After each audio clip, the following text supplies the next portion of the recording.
Bonjour, je suis Serge Labey, géobiologue, et voici mon index ABC.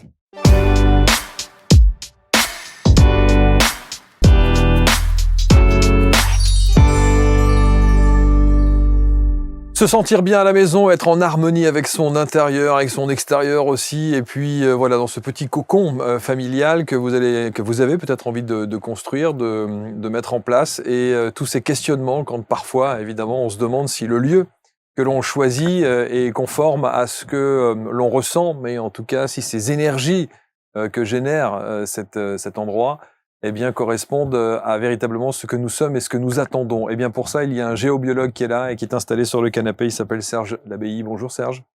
Bonjour. Merci d'être avec nous. Merci d'être là, installé sur les canapés pour nous parler de votre expertise, de votre parcours de vie. Qu'est-ce qu'un géobiologue? Un géobiologue, c'est quelqu'un qui va essayer de comprendre pourquoi, dans certains lieux, il y a des perturbations, aussi bien pour les humains que les animaux et les végétaux. Et les végétaux aussi. Tout ce qui est vivant peut être impacté par le lieu. Ah, ça me parle. Je vais vous dire pourquoi. Parce que je connais quelqu'un qui n'a absolument pas. Alors, il dit toujours, je n'ai pas la main verte, et tout ce qu'il met en place chez lui avec des plantes ou des fleurs, hein, rien ne fonctionne. Rien ne survit, et tout trépasse. Est-ce que ça pourrait venir Tout à fait. du lieu et de l'énergie des lieux? Quelquefois, je le constate assez régulièrement, les gens, ils vont ressentir quelque chose sans savoir y mettre des mots dessus, Ouais, et ils se disent: «Bah, tiens, ma plante, elle va être bien là». Parce qu'ils ressentent quelque chose, ouais. et en fin de compte, ils la mettent sur un croisement nocif, sur une perturbation, et il suffirait des fois de la décaler de 50 centimètres pour qu'elle se porte mieux. Ah oui, ça veut dire que c'est vraiment millimétré alors en fait. Alors, En millimétré, tout cas, au centimètre, ouais, voilà, centimétré, ouais, c'est ça, ouais. Mais en tout cas, ça joue. ça joue. À un Ça mètre près, ça joue. ouais, tout à fait. Ouais. Alors, et on se disait en off quand on discutait avant l'émission, on se disait que lorsqu'on on décide d'acheter un appartement ou une maison, on devrait, dans un premier temps, faire une étude des lieux. Bien sûr. Heu, Déjà, si on achète un terrain, savoir ce qu'il y a sous ce terrain, les failles, les failles géologiques, Ouais. et puis également, connaître l'impact que ces failles et ces rivières peuvent avoir sur ce qu'on appelle les réseaux telluriques. Donc ces réseaux telluriques, il faut imaginer que la Terre, elle est recouverte d'une multitude de filets, Mmh. et que ces filets, ont des mailles différentes et ont des énergies différentes. Certains sont bénéfiques pour nous.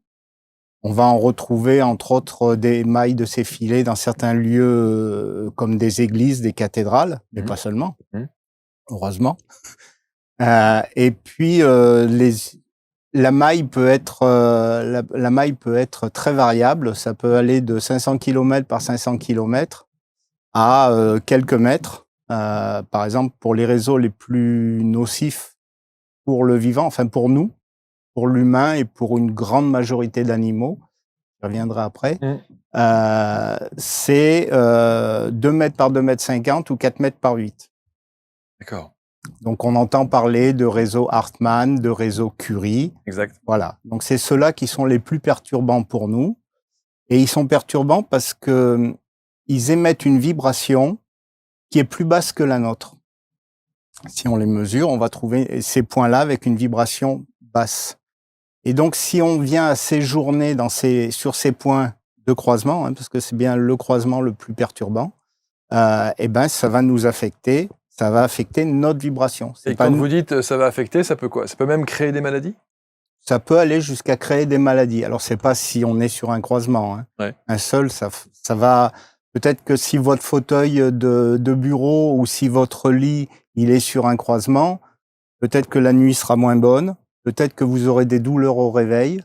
Si c'est votre fauteuil de votre poste de travail, eh ben, peut-être que la fin de la journée sera beaucoup plus pénible que si vous étiez dans une zone neutre. Voilà, ça peut affecter, mais voilà, vous allez pas tomber malade en 8 jours ou même en 6 mois, si Mmh. vous êtes sur un croisement. En tout cas, ça peut affecter nos humeurs, ça peut affecter notre énergie, ça peut, il y a plein de choses. Plein de choses. Ça Mmh. agit aussi bien sur le physique que sur le psychisme. Ouais. des gens qui sont stressés, qui sont speed, peut-être que le lieu a un impact. Je dis pas que c'est voilà, il y a jamais qu'une seule cause n'importe comment. Ouais. Et puis il y a des amplificateurs par rapport à ces nocivités. Un des premiers amplificateurs, c'est l'eau. Une rivière souterraine, c'est un amplificateur. Donc si ce qui passe à travers est nocif pour nous, ça va être encore plus nocif. Et si c'est bénéfique, ça va être encore plus bénéfique. Oui, donc il peut y avoir. On a souvent tendance à imaginer que sous prétexte qu'il y a ces fameuses rivières souterraines ou qu'il y a ces cours d'eau souterrains, on a tout de suite une connotation. On dit oulala, c'est mauvais, ça va pas être bénéfique pour ma santé ou pour mon énergie ou pour l'harmonie au sein de la maison. Mais ça peut être positif. Ça peut être positif. Ah, oui. D'ailleurs, on va retrouver des rivières souterraines. Dans toutes les églises romanes et dans toutes les cathédrales. Pourquoi? Parce qu'ils s'en servent justement pour dynamiser. Donc voilà. Alors par contre, il faut pas en avoir sous le lit. Parce que même s'il n'y a pas de réseau, on va dire, influençant notre vibration vers le bas, le fait d'avoir une énergie qui est tout le temps en mouvement, on va pas se reposer correctement. Parce que notre énergie à nous, elle va rencontrer ce mouvement et ça va nous empêcher dans notre sommeil. Mais ce qui est incroyable, quand une personne décide notamment de faire construire sa maison, il achète donc son terrain. L'architecte qui va construire la maison, il devrait presque avoir l'obligation de faire une étude avant. C'est pas le cas? Non, pas du tout. Ah ouais, c'est pas obligatoire. Alors j'ai appris récemment que dans certaines écoles d'architecture, ils leur font faire un petit stage de découverte de la géobiologie. Mais ça reste tout petit, ouais. Voilà, je crois que ça dure 2 heures pour leur expliquer un peu ce qu'il en est. Ouais. Donc oui, effectivement, avant de construire sur un lieu, moi ça m'est arrivé plusieurs fois d'être contacté par des personnes qui ont ou qui veulent acheter un terrain et ils veulent savoir qu'est-ce qui se passe dans ce terrain, quoi. Donc, je fais une préétude à distance. Je peux travailler à partir de plans et ressentir des choses. Et de photos? Et de photos. Okay. Et ensuite, si les gens veulent vraiment acheter ce terrain, j'irai sur place pour baliser où passent les rivières, où passent les failles. Parce que les réseaux, comme je vous ai dit, la maille c'est 2 mètres par 2,50 m, donc forcément il y en a partout. Donc, je baliserai et on regardera ensemble comment positionner la maison au mieux, quand c'est possible. Hein, parce que si c'est un terrain de 500 mètres carrés, il n'y a pas bien de choix souvent. C'est sûr. Donc, c'est pour ça qu'il vaut mieux anticiper et éviter d'acheter ce genre de terrain. Et donc, voilà, l'idée, c'est de positionner la maison au mieux.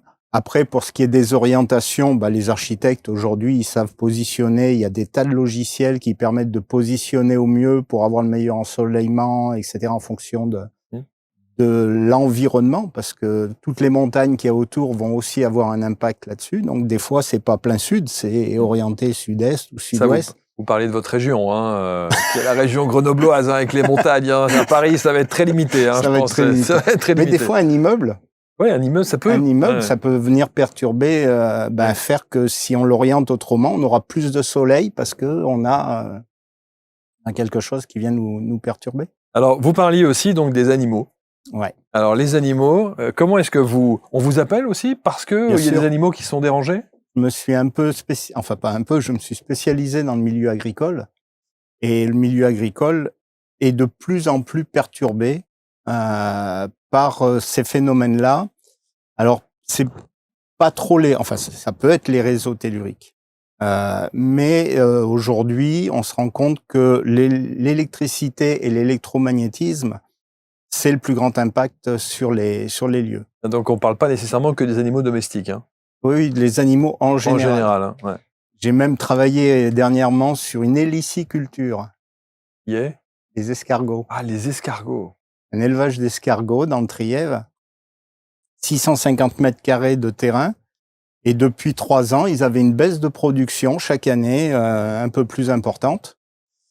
Et en réalité, il y avait plusieurs phénomènes qui venaient. C'est que ils avaient pas mal ils avaient choisi l'endroit le plus mauvais où ils pouvaient mettre leur parc. Mais bon, c'était pas grave. Donc, ils avaient de mémoire 5 ou 6 failles sous le parc, plus 1 ou 2 rivières, plus un parc avec des clôtures électriques. Parce que pour les escargots, pour pas qu'ils se sauvent, donc il y a des clôtures électriques. Voilà, donc ça a amené des perturbations dans le lieu qui se propageaient dans les failles. Ah ouais. Et ils avaient un taux de mortalité de 30 ou 40%. Alors, qu'est-ce que vous faites à ce moment-là? Et ben à ce moment-là, comme pour n'importe quel lieu, et ben je vais d'une part neutraliser les nocivités que peuvent apporter les failles.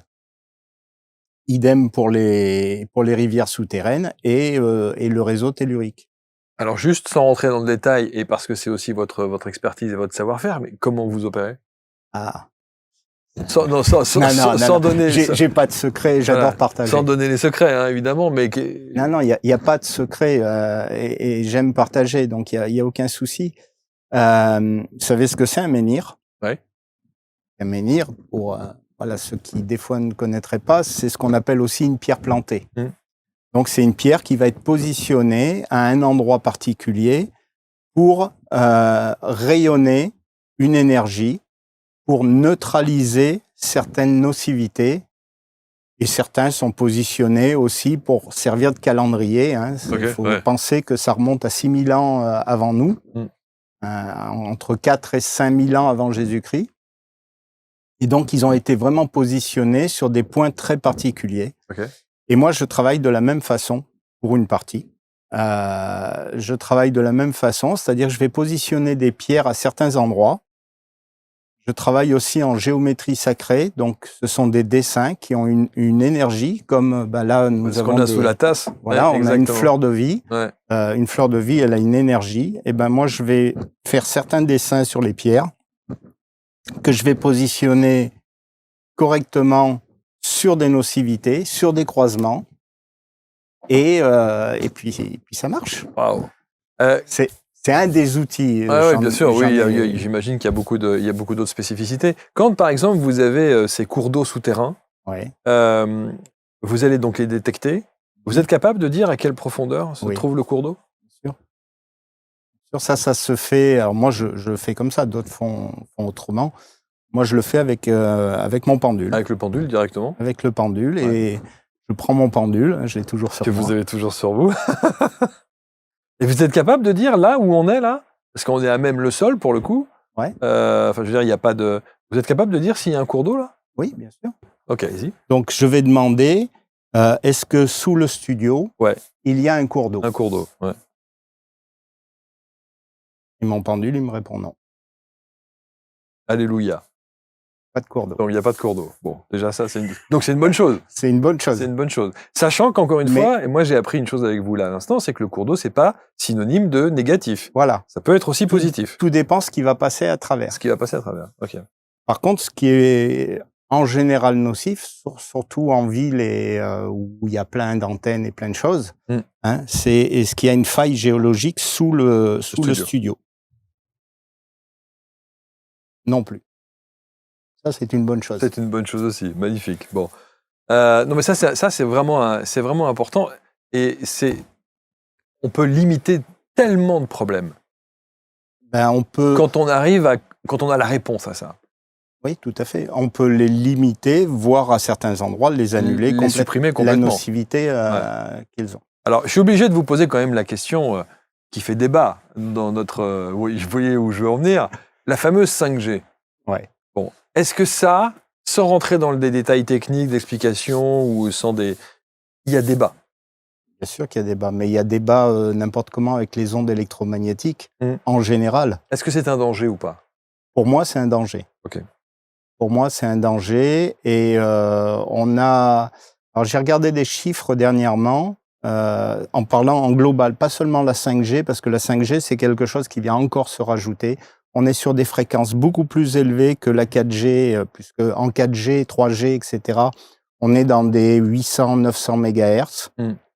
Avec la 5G, on va être à 3,5 GHz. On change de... Et ça peut aller jusqu'à 26 GHz. En sachant que derrière, il y a la 6G, et on ne sait pas où elle va s'arrêter. Donc, il faut bien se rendre compte que nous, notre organisme, enfin une grande partie du vivant, on va être dans des vibrations, enfin suivant les organes, voilà. Mais on va faire un petit global pour juste donner un ordre d'idée, même si le chiffre est pas précis. Ouais. On dit que nous, on est à peu près dans les entre 10 et 30 Hertz. Nous, personnellement, ok. Voilà, l'ensemble de nos organes, notre vibration, entre 10 et 30 Hertz. Quand on est déjà dans les mégas, on se rend compte que la marche, elle est grande. Ouais, bien sûr. À la maison, déjà, le 50 Hertz, donc qui est pas beaucoup plus élevé, déjà, il perturbe les gens. Il peut perturber notre sommeil, il peut nous apporter, quand vous travaillez sur un ordinateur, il est raccordé au secteur. Alors, si c'est un ordinateur portable, vous êtes hors secteur, sauf si vous êtes en Wi-Fi, il n'y a pas de nuisance. Par contre, dès que vous allez le raccorder au secteur, suivant le transformateur qu'il y a, s'il est avec 3 fils ou avec 2 fils, vous allez déjà plus avoir la même perturbation au niveau de vos mains. Donc, on peut comprendre tout de suite que le fait de ressentir ce 50 Hertz et de l'avoir en permanence dans nos mains, on a une tension qui circule dans nos mains. Et après, on s'étonne qu'on est speed. C'est ça, c'est ça. Ce petit appareil qu'on appelle le fameux téléphone portable, ça aussi. C'est pareil. C'est pareil. Et lui, ça va être pareil. Je vous ai dit, la 4G, 4G, 3G, on est dans les mégahertz, dans les 700-900 mégahertz. La 5G, on va être à 3,5 jusqu'à 26. Donc là, vous allez avoir quelque chose à l'oreille qui a une très forte fréquence. Je sais pas dire, je suis pas un scientifique pour pouvoir dire que ça va détruire le cerveau, que ça va Oui, parce qu'il y a des gens qui vont jusque-là, hein, ça génère des cancers, il y a des gens qui nous disent ce genre de choses. Mais c'est tout à fait probable. C'est possible. C'est tout à fait probable. Moi, je suis pas assez technique dans ce domaine-là, mais ce que je sais, c'est que des gens qui vont utiliser le téléphone à longueur de journée, à la fin de la journée, d'une part, ils vont être plus fatigués, et puis on va avoir des personnes dont l'organisme ne sait plus lutter, qui vont devenir ce qu'on appelle EHS, électro-hypersensibles. Et j'avais regardé les chiffres dans les années 2010, 2015, ils parlaient d'environ 3 millions de personnes en France qui étaient EHS. Électrosensibles. Ouais. Électro-hypersensibles. Aujourd'hui, les derniers chiffres que j'ai trouvés, c'est 11 millions. Voilà, 10 ans plus tard, on est à 11 millions. Voilà, c'est pas le micro-ondes qui fait... Mais qui joue aussi. Qui joue aussi. C'est parti. Je connais des gens qui sont anti-micro-ondes pour ça. D'ailleurs, un micro-ondes, quand on dit il faut pas regarder la télé devant le micro-ondes, c'est tout à fait vrai, parce que je n'ai encore jamais trouvé un micro-ondes étanche. C'est-à-dire, j'ai des appareils là pour mesurer. Ils rayonnent tous. Ils rayonnent tous. Tous. Et certains, et peu importe la marque, que ça soit de très bon matériel ou du... C'est ça, c'est pas une histoire de prix, de qualité, ou du comme ça. Alors, ça va être plus ou moins, mais ils ont tous un impact sur... ils rayonnent tous à l'extérieur. Mais ça, les fabricants sont au courant, évidemment, de ça. J'imagine que oui, quand même. On peut le supposer. Mais c'est comme le téléphone, ils sont au courant ils savent, bien sûr. que ça rayonne. Bien sûr. D'ailleurs, si vous regardez les normes, la France, au niveau des normes, alors j'ai pas les normes encore pour la 5G, mais au niveau des normes, ce qui est mesuré, c'est ce qu'on appelle le DAS. Donc c'est l'effet thermique. C'est ce que quand vous téléphonez longtemps, c'est le fait que vous sentez au bout d'un moment que l'oreille elle chauffe. Elle chauffe, ouais, exact. Mais c'est pas celui-là qui est le plus perturbant pour notre organisme. C'est l'effet athermique, c'est-à-dire l'effet non chauffant. Et c'est celui-là qui est le plus pénétrant parce que c'est vraiment l'onde qui va pénétrer dans l'organisme. Il y a une image qu'on trouve très facilement sur Internet où il y a 3 photos qui sont accolées l'une à l'autre et où ils ont fait avec des oreillettes Bluetooth. Le petit truc qui va bien là, avec tout le monde, de plus en plus de gens portent. Ils ont fait des mesures avec un IRM. Et ils ont regardé l'impact que ça avait sur un enfant d'1 an. Donc ça fait, si on met l'oreillette à droite, ça arrive ici aux 2 tiers du cerveau. Sur un enfant de 10 ans, ça arrive à peu près à la moitié. Et un adulte, ça pénètre de 3-4 centimètres. Donc, on sait l'impact que ça a. Et ça, Oui, on va peu, éviter. Bah peu oui, de bien sûr. personnes en parlent. Mais j'allais dire, il y a une expression qui dit c'est moins pire que d'avoir le téléphone collé, l'oreillette. Je sais pas dire si c'est moins pire. Ok. Les deux pénètrent, c'est sûr. Les deux pénètrent. En tout cas, cette activité de géobiologue, on sent qu'effectivement, d'abord, elle est passionnante parce que vous l'expliquez avec beaucoup de pédagogie. Je trouve ça très intéressant. La mémoire des lieux, ça aussi, c'est un champ d'action dans votre expertise Tout à fait. que vous avez. Tout à fait. Alors, il faut savoir. Alors, moi, je cherche à convaincre personne. Je parle juste de mon expérience. Il faut savoir que quand on est dans un lieu, quel qu'il soit, si on y vit en permanence, eh ben, on va y apporter une énergie. Et cette énergie va imprégner les murs. Donc, si on comprend assez vite que si cette énergie, elle est basse vibratoirement, eh ben, les murs, ils vont s'imprégner de quelque chose de bas vibratoirement. Si c'est une énergie positive, des gens qui sont heureux, qui sont dans l'amour, qui écoutent des belles musiques, etc., eh ben, ça va être l'inverse, ça va imprégner positivement. Et quand on rentre dans un lieu, ben, certains lieux, on peut le ressentir. On le sent, bien sûr. On rentre dans ce lieu, puis on va se dire, je suis pas très bien ici. Je suis pas très bien. Alors, les causes peuvent être multiples, hein. Comme je vous ai dit, il n'y a jamais qu'une seule cause. Mais bah, ça peut être lié justement à la géobiologie naturelle, donc tout ce qui émane du sol, mais ça peut être aussi cette mémoire des murs. Et ça peut aller très loin parce que ça va aussi sur des objets. On dit souvent, bah, il faut éviter d'avoir des masques africains, etc., parce qu'il y a eu du vaudou, etc. Je ne sais pas s'il y a eu du vaudou et ces choses-là. Mais encore dernièrement, j'ai fait une maison vers chez moi. J'ai travaillé dans une maison où ils avaient un objet qui venait d'Afrique, qui n'était pas un masque, et cet objet, ben, il avait une mauvaise vibration. Donc voilà, tout peut être impacté. Mais là aussi, parce que si tout est impacté, ça veut dire que les brocanteurs, ils vont récupérer des meubles à droite à gauche pour nous les vendre ensuite. Les vides-greniers que l'on peut... Tout à fait. Ça impacte. Ça peut être impacté. Il y a de la mémoire Alors, au sein même de ces objets. Oui. Alors, il faut pas dire que tous les objets sont pollués, hein. Heureusement, il y a quand même une majorité de gens qui sont dans des bonnes énergies, sans parler d'énergie spirituelle, etc. Mais voilà, il y a une majorité des gens qui sont dans des bonnes énergies. Et puis l'imprégnation ne va pas se faire. C'est pas parce que on va s'engueuler, voilà, que tous les objets ici vont être imprégnés. Voilà, faut toujours relativiser les choses. Ouais. Mais oui, le fait que ça soit resté longtemps dans certaines ambiances ou que ben voilà, ça a été promené de différentes ambiances, etc. Voilà, l'objet ne va pas mémoriser la même chose. Alors c'est drôle parce que j'ai entendu dire l'autre jour je connais des gens qui choisissaient des locaux pour leur bureau et sont allés visiter évidemment d'autres locaux. Et ils ont fait une étude avec des géobiologues et on leur a dit attention, dépression, contrat litigieux, burn-out, polémique, huissier, etc., etc. Au sein même de ces fameux locaux de l'ex-entreprise en tout cas. Donc là évidemment, voilà, il y a un impact. Alors quand il y a ça, on nettoie. Et on peut effectivement ensuite intégrer les locaux ou est-ce que il vaut mieux fuir? Il n'y a pas que le nettoyage. S'il y a ces énergies qui sont basses, ça veut dire que le lieu déjà au départ il vibre bas. Okay. Donc l'un attire l'autre.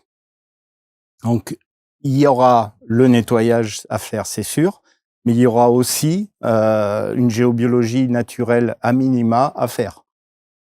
Et pour moi, si je fais de la géobiologie naturelle, donc tout ce qui concerne ce qui émane du sol, il y aura obligatoirement une analyse électromagnétique.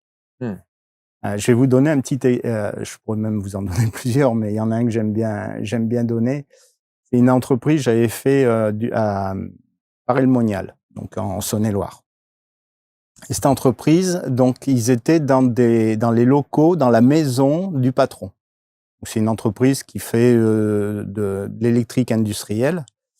Et ils faisaient ça dans la salle à manger du patron.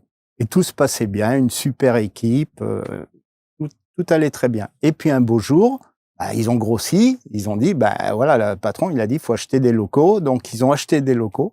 Et à partir du moment où ils ont acheté ces locaux, Cata. c'est devenu la cata. Et donc, moi, j'avais eu en stage un des employés, donc, qui me contacte. Et voilà, je fais l'analyse du lieu.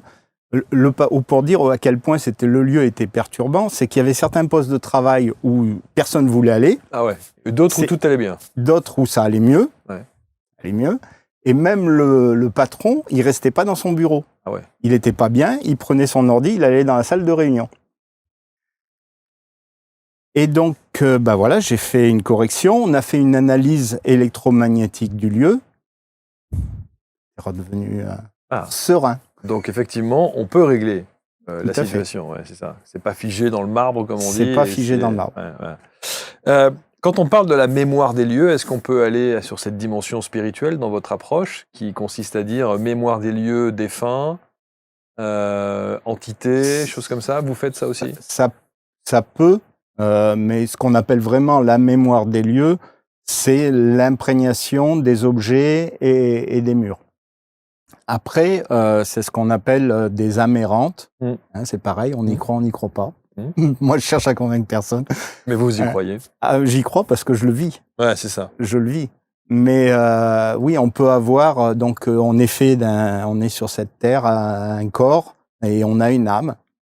Et ce qu'il est dit, c'est que, quelquefois, sur des morts violentes, ou sur une âme qui se pense ne pas avoir fini son travail, ou qui pense pouvoir encore aider sa famille, ou voilà, qui a l'impression de ne pas avoir fini son travail malgré qu'elle soit plus incorporée, considère que justement elle est encore là pour faire quelque chose, alors que c'est plus sa place. Elle doit partir. Alors moi je dis sur les plans supérieurs et divins, mais après chacun sa pratique.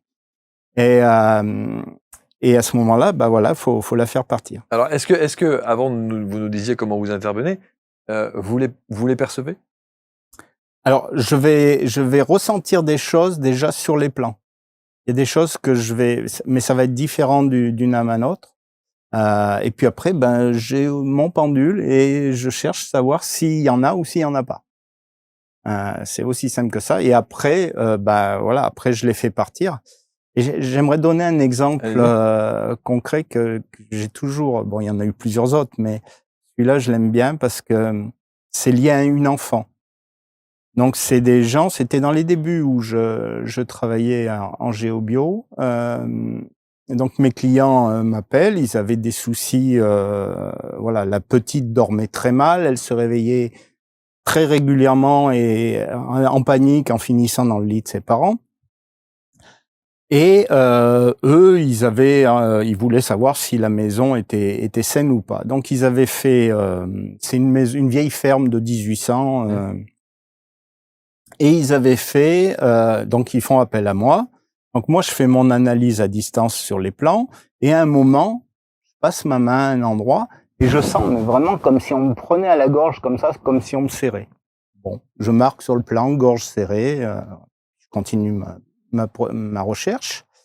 Et après, je suis allé chez les gens et je leur ai présenté les plans et je leur explique voilà ce que j'ai trouvé, les failles, les rivières, toutes les perturbations qu'il y a sur le lieu. Et puis elle me dit pourquoi vous avez marqué gorge serrée là sur le plan? Donc je lui explique. Elle se tourne vers son mari et elle dit c'est bien là. Et lui, oui, d'après ce qu'on nous a dit. Et en réalité, à cet endroit-là, il y avait eu un pendu. C'est le premier propriétaire de la ferme, il s'est pendu, et à cet endroit-là. Donc, il m'explique ça à ce moment-là, donc je ne pouvais pas être influencé avant. Bien sûr. Et elle m'explique aussi que leur petite fille de 2 ans eh ben, elle voit un monsieur dans sa chambre qui vient la réveiller la nuit et voilà, c'est pour ça qu'elle finit en panique dans le lit de ses parents. Donc, je l'ai fait partir, je l'ai fait monter, comme j'ai dit, sur les plans supérieurs et divins. Après, je sais pas ce que c'est, mais voilà, c'est ma façon de travailler. Bon, j'ai une petite prière. Terminé. La petite, elle a toujours super bien dormi derrière. Donc ces âmes errantes, ça doit bien exister. C'est qu'il y a bien quelque chose, en tout cas, voilà, vous n'êtes pas Merlin l'Enchanteur, il y a bien quelque chose qui fait que ça fonctionne. Tout à fait. La plupart du temps, on vous appelle pour étudier les lieux, mais comment dirais-je, les sols surtout? Non. Non? On va dire que 80% pardon, des gens qui m'appellent, c'est parce que eux, ils sont mal chez eux, ils ressentent quelque chose. D'accord. Voilà. On va dire qu'il y en a 5%, c'est parce qu'ils veulent être rassurés. Être sûr qu'ils ont entendu parler de la géobiologie, qu'il pouvait y avoir des lieux, ça pouvait avoir un impact sur la santé, etc. Mais les 80% en question dont vous parlez, ce sont des gens qui sont déjà conscients que la problématique vient du lieu. Alors, la conscience, pas toujours. C'est que ils ont essayé plein de choses. Ils ont des problèmes de santé en général. Ouais. Ils ont essayé plein de choses et puis un beau jour, on leur a dit peut-être que faut essayer la géobiologie. Quelquefois, ils connaissent pas du tout. Hein. Et alors, est-ce que vous avez sur des pathologies, encore une fois, il s'agit pas de faire croire des tas de choses et encore moins de se substituer à un avis médical, mais est-ce qu'il y a surtout pas, est-ce qu'il y a des pathologies et des transformations après votre intervention et qui ont été vraiment modifiées? Heureusement. Ouais. Heureusement. Oui, le fait d'enlever certaines nocivités du lieu, quelle qu'elle soit, mais ça peut être, comme j'ai dit, la géobiologie naturelle, mais ça peut être la géobiologie artificielle, donc tout ce qui concerne les ondes. C'est comme ça que je les différencie. Hein. Tout ce qui concerne les ondes, quand vous avez des problèmes de sommeil, par exemple, et puis que moi je viens avec mes appareils et que je mets mon appareil à la tête du lit, et puis que je mesure, peu importe ce que veut dire l'unité, mais que je mesure 100 voltmètres. Il faut être inférieur, idéalement à 0,2, qu'on est très loin, et que je fais ce qu'on appelle de la tension induite, c'est-à-dire que je leur mets juste une tige dans la main qui est raccordée à un voltmètre, et l'autre côté du voltmètre est raccordé à la Terre. Et donc il mesure. Donc il va mesurer la différence de potentiel. Et que je retrouve des 4, 5, jusqu'à 10 volts, j'ai eu retrouvé. Ça veut dire qu'en permanence dans leur corps, ils ont 10 volts qui est là et qui les perturbe. On élimine, donc là c'est plus de la technique, on élimine ce rayonnement, ça peut être une simple lampe de chevet, comme ça peut être un mur qui rayonne, comme ça peut être un radio-réveil ou le fil du téléphone que l'on branche et que l'on charge toute la nuit, qui lui passe à 10 cm de la tête. Voilà, je cherche après quelle est la source et on élimine les sources au fur et à mesure. C'est passionnant, ça. Il y a plein de solutions. Ouais, c'est passionnant et on se rend pas compte, on sous-estime l'efficacité de la géobiologie ou en tout cas le fait que ça peut répondre à bon nombre de questions et de problématiques qu'on rencontre dans notre vie. Hein. Tout à fait, ouais. Est-ce que vous avez connaissance, je pense par exemple à des couples qui se retrouvent dans des maisons, alors qui décident, voilà, qui vivent très très bien en couple là où ils sont, ils décident d'acheter une nouvelle maison et tout part en cacahuète. Ah bah oui. À cause on appelle ça les maisons à divorce. C'est ça, c'est des maisons à divorce. Vous avez déjà vu ce cas de figure? Ah, plusieurs fois. Ah ouais. Plusieurs fois. Et ces maisons sont, enfin, je dirais 98%, elles sont sur des failles géologiques. Et ces failles géologiques, qui font quelquefois plusieurs kilomètres, sont très souvent en lien avec une antenne, une ligne à très haute tension, où il y a le pylône qui est implanté sur la même faille. Alors, je ne sais pas comment ça se passe en dessous, mais en tous les cas, ça crée une vibration dans le sol. Et cette vibration va se propager dans la faille. Et tout ce qui est en résonance avec cette faille, eh ben, va être impacté par cette vibration. Et c'est de la micro-vibration, bien sûr, on va pas sentir le sol Bien qui sûr. bouge, mais notre organisme, lui, il va le sentir. J'avais fait du côté de Romans, il y a quelques années, un lieu, une maison. Et ce lieu, il y avait une quinzaine de maisons qui étaient construites les unes à la suite des autres. Et sur une quinzaine de maisons, il y en avait 12 qui étaient impactées plus ou moins par une faille qui était assez conséquente. Et quand je dis plus ou moins, ça veut dire qu'il y en a certaines, ça impactait juste un petit coin du salon ou un bout du garage, ou enfin voilà, elles n'étaient pas toutes tournées de la même façon. Et dans ces 12, il y en avait 8 qui étaient vraiment impactés par cette faille, et 8 où ça a traversé la maison. Et mes clients, quand ils ont fait appel à moi, eh ben, ils en étaient à se poser beaucoup de questions sur leur avenir. Ça allait très mal entre eux. Et donc, ben voilà, je leur ai expliqué pourquoi.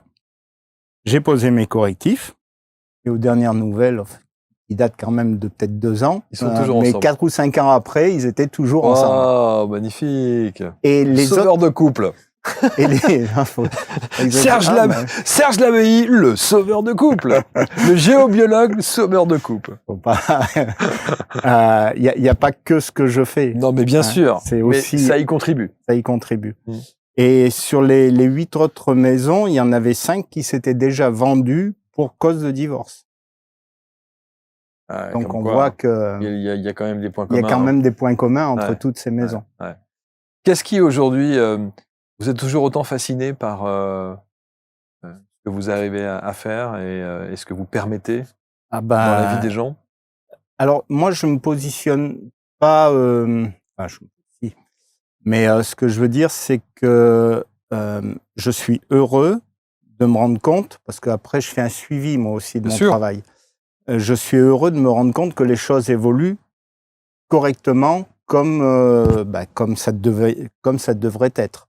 Voilà, je m'éclate, je dirais, Bien sûr. dans mon travail, parce que ce que je fais, ça a une utilité pour le vivant. Parce que c'est pas que l'humain, hein. J'insiste là-dessus. Les animaux, les végétaux, tout est impacté. Tout est impacté. Une dernière question, parce que celle-là, elle me fascine. Est-ce qu'il vous est arrivé, après une étude d'un lieu, d'une maison ou d'un lieu ou d'un terrain, bref, de dire aux gens, ne restez pas là?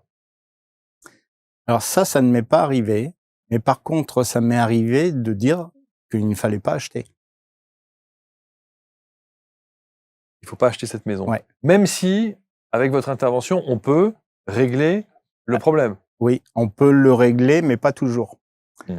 Parce que quelquefois, pour revenir par exemple à la mémoire des lieux, eh ben, il y a eu des choses qui se sont passées qui étaient Pas clean. vraiment pas clean. Alors moi, je parle des plans supérieurs et divins, mais il y a des plans inférieurs et pas sains. Je vais le dire comme ça. Il y a des choses qui ont été faites, et ça m'est arrivé deux fois, et une fois pour des amis qui voulaient acheter une maison du côté d'Avignon. Et quand ils m'envoient la photo.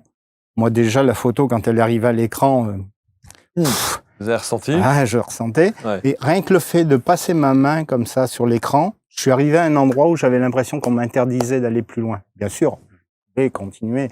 Mais je sentais qu'il y avait quelque chose, une résistance qui bloquait. Donc, j'ai rien dit aux copains. Je leur ai dit, vous faites votre visite et puis vous verrez bien comment vous ressentez les choses. Chose qu'ils ont fait. Et Stéphane, quand il est arrivé à un certain endroit, il m'a dit, j'avais l'impression qu'on m'empêchait de rentrer. Et ça correspondait pile parce que c'était facile à savoir, parce que la maison, elle faisait un V. Et c'était juste à la jonction du V qu'on avait le même ressenti. Et alors, on sait pourquoi? Et après, ils ont cherché. Et cette maison, ça faisait 50 ans qu'elle était à vendre. Toujours entretenue. C'est des gens, je crois, qui étaient sur Paris, qui avaient cette maison. Toujours entretenue, donc en apparence... wow, mais 50 ans, on se pose des questions quand même. Moi, je serais propriétaire, je me poserais des questions. Pourquoi cette maison ne se vend pas? Mais ils voulaient la vendre parce qu'ils y étaient pas bien. Ils n'y allaient plus. Ils faisaient faire juste l'entretien. Et il y a un truc qui s'est passé d'assez incroyable. C'est que les copains n'ont pas acheté. Et peu de temps après, elle s'est vendue. alors que ça faisait 50 ans qu'elle était à vendre. Les gens qui ont acheté, ils avaient un projet, c'était de faire un lieu pour les chevaux, pour les fins de vie, enfin voilà, un lieu, parce qu'il y avait énormément de terrain. Et 2 ans après, ils remettaient la maison en vente. Ils n'arrivaient pas à faire quoi que ce soit dedans. Et après, bon, moi, j'ai pas cherché, hein, mais d'après ce que m'ont dit les copains, il y a eu des choses enfin, l'histoire se raconte comme ça, c'est qu'il y a eu de la magie noire, il y a eu plein de choses de fait dans ce lieu, et il y a toujours ces énergies-là, et il faut vraiment quelqu'un de puissant pour pouvoir nettoyer. Elle est toujours à vendre. Là, aujourd'hui, je sais pas, mais voilà. Ouais. 2 ans après, 2 ans après, ouais, c'est ça, c'est ça. C'est incroyable. Il y a des histoires passionnantes, il faut écrire.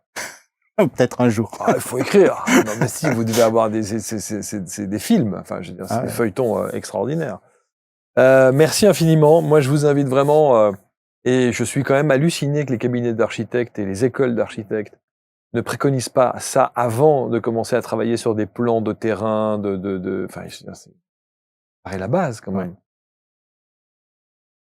Parce que ça donne vraiment à réfléchir, de se dire, voilà, je vais construire ma maison, tiens, bah, je verrai bien la chambre ici, puis mais on se fiche royalement de savoir si c'est le bon endroit en fonction du sol. Du sol, oui, tout à fait. Et oui, mais voilà, c'est comme j'avais contacté à une époque quelques architectes, j'ai jamais eu de réponse. J'ai contacté des agences immobilières. Alors eux, ça peut se comprendre que ça les intéresse pas. Parce qu'une maison qui se vend tous les 2 ou 4 ans, c'est quand même plus intéressant qu'une maison qui se vend. Mais en même temps, ils peuvent aussi se retrouver avec des maisons qui ne partent pas. Qui ne partent pas. Voilà, qui ne sont dont pas. Le prix est baissé parce que continuellement. Ouais. Et ça me parle beaucoup parce que nous avions une maison de famille et un jour, un de vos confrères géobiologues m'a dit cette maison ne se vendra pas. Il y a 2 entités au grenier qui étaient en fait une grande salle de jeu, le grenier. Et il me dit, là, il y a 2 personnes, un homme et une femme, et cette maison ne se vendra pas. Je vais faire ce petit travail. Et ma mère a réussi à vendre cette maison après le travail, dans les 3 mois qui ont suivi, alors que ça mettait une éternité à se vendre. Très courant. Ouais, c'est souvent, ça se passe souvent comme ça. Serge Labbaye, on va vous mettre autour de cette émission passionnante, l'intégralité des liens pour que vous puissiez rentrer en contact avec lui. Vous formez? Oui. Alors, je forme pas à la géobiologie. Je fais des stages de découverte. C'est-à-dire que sur 2 jours, on va travailler découvrir ce qu'est la géobiologie, un petit peu plus en détail que ce que j'ai eu le temps de l'expliquer. On va travailler sur les ressentis. Parce qu'on est tous capables de ressentir notre énergie, là, entre nos mains, de ressentir ces énergies perturbantes qui viennent du sol. Je fais faire un petit exercice le premier jour, en début d'après-midi, on va sur le terrain, et je dis aux gens d'être juste dans le ressenti. Voilà. Et quand ils sentent quelque chose, ils ont des petits piquets, ils posent un petit piquet. Et après, je les fais positionner sur un des piquets qu'ils ont posé. Et après, je viens, moi, avec mes baguettes. Et puis, je demande un réseau nocif. Mes baguettes vont se croiser quand elles vont rencontrer un réseau nocif, peu importe lequel que ce soit. Et je fais ça entre chaque personne et dans les 2 sens. Et systématiquement, mais c'est à 100%, il y a un point. Ils sont sur un croisement. Donc, ça veut bien dire que notre organisme, notre corps, il est capable de ressentir ça. Et de détecter. Et de détecter. Alors après, les baguettes, le pendule, ce sont des outils, il y a des tas d'autres outils qui permettent de faciliter, d'aller plus vite. Moi, je marche assez rapidement avec mes baguettes et puis voilà, ça fonctionne comme ça. Si je cherche de l'eau, c'est pareil, ça va fonctionner très rapidement. Mais voilà, on est tous capables de ressentir ça. Et après, on va aussi dans une église où on recommence ces exercices-là, mais je leur apprends aussi qu'une église, elle n'est pas construite n'importe où, n'importe comment. Et qu'il y a des énergies particulières à certains endroits, etc. Donc voilà, on développe là-dessus. Et le lendemain, on refait des exercices à partir de photos, à partir de plans, enfin voilà. Ah, c'est passionnant. Quand vous êtes rentré dans le studio, Allez. Vous allez? Je ne suis pas écroulé. Bon, ça va, parfait. Merci beaucoup Serge, merci infiniment. Merci. Contactez Serge, le site internet, tous les réseaux pour que vous puissiez avoir l'expertise de Serge, parce que je pense que ça mérite au moins de s'y pencher si vous avez envie de vendre, d'acheter voilà, ou si vous ressentez certaines Ou choses dans des des lieux, animaux qui ou sont... des animaux qui ouais, se sentent mal, ou en tout cas qui sont perturbés. ouais. Le milieu agricole le est milieu agricole vraiment aussi, en souffrance de ce clairement. côté-là dans beaucoup d'endroits. Les endroits, entre autres, où il y a des éoliennes, où il y a aussi des Ça fortes aussi, perturbations. il y a des sujets à discussion, Oh comme on oui. dit.